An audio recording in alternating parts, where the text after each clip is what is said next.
I met Ziggy at a Friends of the Orchestra party in Marchmont in 1979, I think it was, and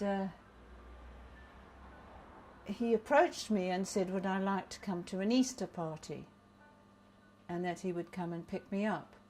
And that's how I met him. He came to pick me up, and I travelled out to a place called Dalkeith that I'd never heard of. And when I stood at the door, he said, welcome to the temple. So I wondered where I was coming into. When he opened the door, I was absolutely bowled over by all these works of art, this sculpture, these ceramics. Anyway, we developed a relationship from then onwards, and became very close.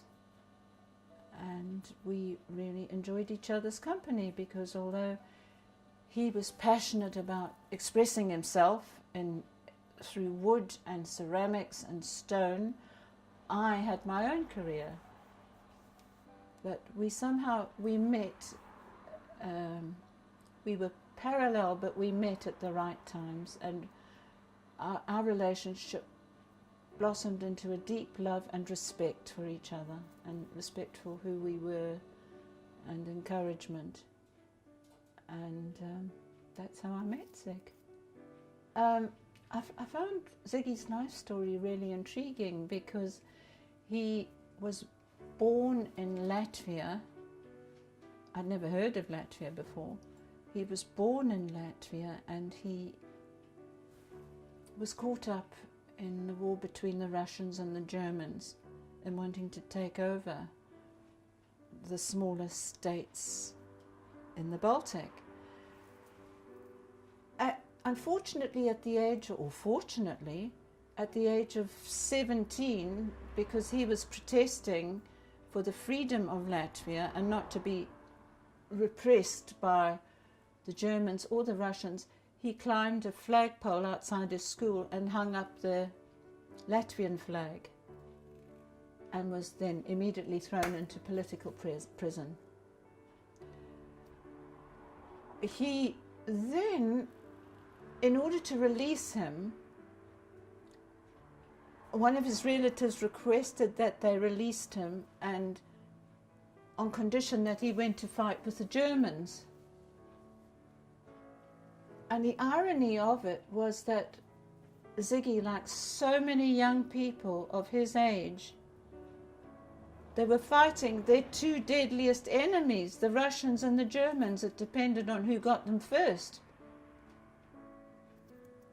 Somehow, in the confusion of all of this, Ziggy was then thrown into a concentration camp just outside Riga. And from there, he was marched off with the Germans to fight the Russians. It was all so confusing, this poor young man, I mean. But we know that the Russians conquered the Germans because of what was called General Winter. The Germans weren't dressed to cope with the terrible cold climate. Anyway, to cut a long story short, he was thrown into a concentration camp and had witnessed the most awful atrocities as a young man, based on disrespect and disregard for human beings. Part of his work was to go and shovel dead bodies into communal graves, bodies that were already in rigor mortis and all sorts of things. He also, it's quite emotional even to think about it, this young man,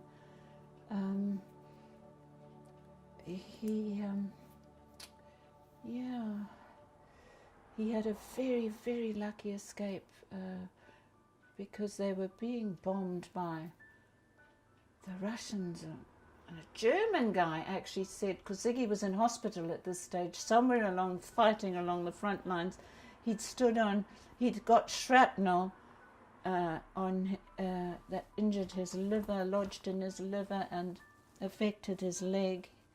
And a German guy rescued him and said, got him out of the hospital that he was in and said, "Comrade, come, and put him in a submarine," and he surfaced at Denmark.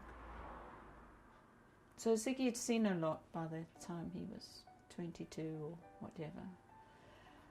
In Denmark, he was given a great opportunity. Civilians there saw him, took him under their wing, put him in civvy clothes, wrapped up his uniform, got rid of that, and just took him under their wing. And through them, he was given an introduction to a Danish art college, and he worked hard. He got his art degree there, and plus a teacher's degree in Danish. He then he wanted to come over to Britain, and he was very fortunate because his very close cousin, with whom he'd grown up in the farmlands of Latvia,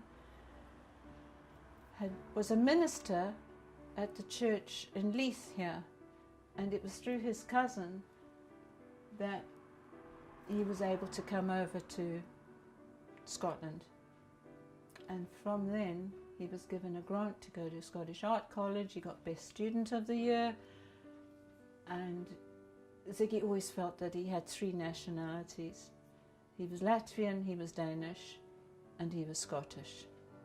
And that's where all the tradition and the profound connection through his art and his sculpture came out.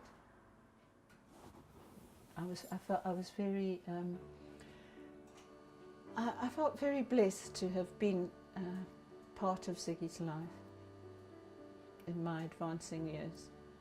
Ziggy was so in tune with Scottish culture, the Scottish tradition of storytelling, the Scottish tradition of festivities and seasonal rhythms and rituals around us. He was employed by the Scottish Arts Council to go around Scotland teaching the Scots about their cultural inheritance. And he was so enamoured of wonderful, is it the Brochs up north, and just your history, you're going right back to the Celts and your history here. And it was always ironic that people had said that it took a Latvian to come touring with the Scottish Arts Council to teach the Scots about their own wonderful, wonderful, rich inheritance, cultural inheritance. So that was part of his life, yes. He loved to spread the good news, and he was just such a devoted Scot. It was so interesting because when Ziggy managed to have a release from what could have been a terrible ending. I mean, he lost his own brother, his younger brother, who was probably fighting against him because he was taken in by the wrong enemy, and that 2 enemies fighting for the freedom, the freedom of their own beautiful pastoral country. But you know, Ziggy came out, and he wasn't embittered. He wasn't embittered against communism. He saw the good in communism. He saw the good in sort of German discipline. But he came out, and his transformation in life was putting how he felt into his work, his sculptures, his pastoral traditions of the country he loved and left behind him. He wrote wonderful tablets of political statements about inhumanity of man towards man, inhumanity of man towards animals. He was so much just a child of nature, he really was, and never ever bitter against any of his wartime experiences, because he was able to express himself through his work. Ziggy's, as his life progressed along his lifeline, he became weaker and frailer and tragically lost his sight, which was a trauma for a man who thought in 3 dimensions. But I became his full-time carer because Ziggy was so much a part of his life in this property here, and with all his work around him and the house that he'd reconstructed from a ruin, the cottage we're in now, that it was just unheard of that he would ever go into full-time care, and I became his full-time carer, which was a joy and a commitment. And then one day a lady put a little piece of paper in my hand and she said, contact this number. And it was a carers association. And I'd never heard of a carers association, but went along to it. And it was the beginning of so much help, so much joy, so much love, so much support from the carers who are now at Grassy Rigs. The love, the support, the talent, the commitment of this team, it really makes me want to cry. Because in a way you just feel you belong there. And people have no idea what the team does for us as a group of carers. And it's just everybody's story. We go in there and we all have. We've all experienced what it is like to passionately care for someone, to give them an easy departure. I can't praise these people highly enough. I'm getting emotional. And the support I got from Midlothian as well, the caring services in Midlothian, wonderful. And they arranged to have a hospital bed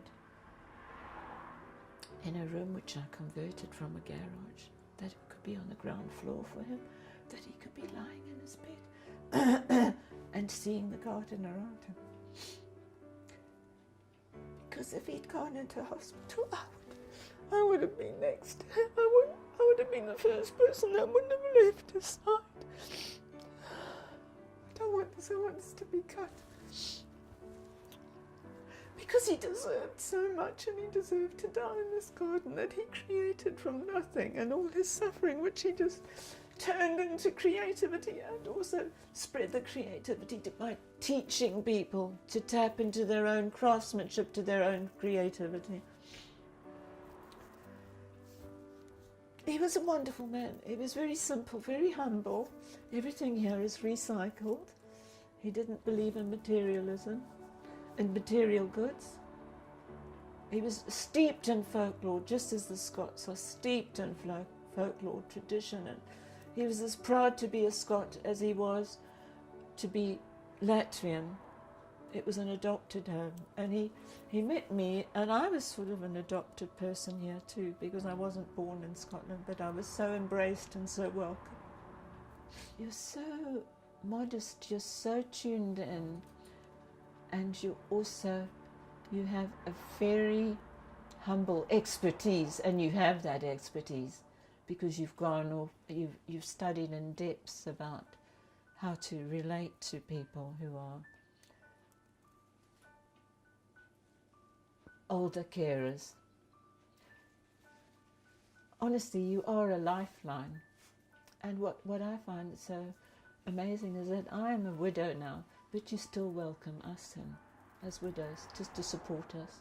Whereas so often when you become a widow, suddenly everything is cut off, as from the next day. You know, suddenly people who were coming in to give you a hand, suddenly, understandably, you have to make way for the next person who needs support. But what I feel at Grass Rigs is that, and it's the team, you are not a statistic, you are a human being. and you are dealt with compassion, genuine compassion, and laughter and fun, and you can be yourself, you know. I think that now that I'm 76, and that the burden of Ziggy's not being present on earth with me anymore, it's always, the love for him is always there, but the burden is lighter. And that's been my experience. You know, I have to try and move on for myself, and there's so many opportunities out there. And this business of old age, no, I think it's the living breath you have, and whatever part of your time scale you're on, enjoy your life. We as older people are living in such exciting times. There's so many revelations through science, through psychology, through poetry, through music, through technology. There's so many options out there, and there are so many opportunities to pursue and enjoy. And age doesn't come into it at all, because I think from the moment we're born, we're all of a certain age. We're all getting older from the moment we're born. And the progression along the cycle of the privilege you've had to live into old age, it doesn't daunt me in the least. In fact, I celebrate it, because for the first time ever in my life,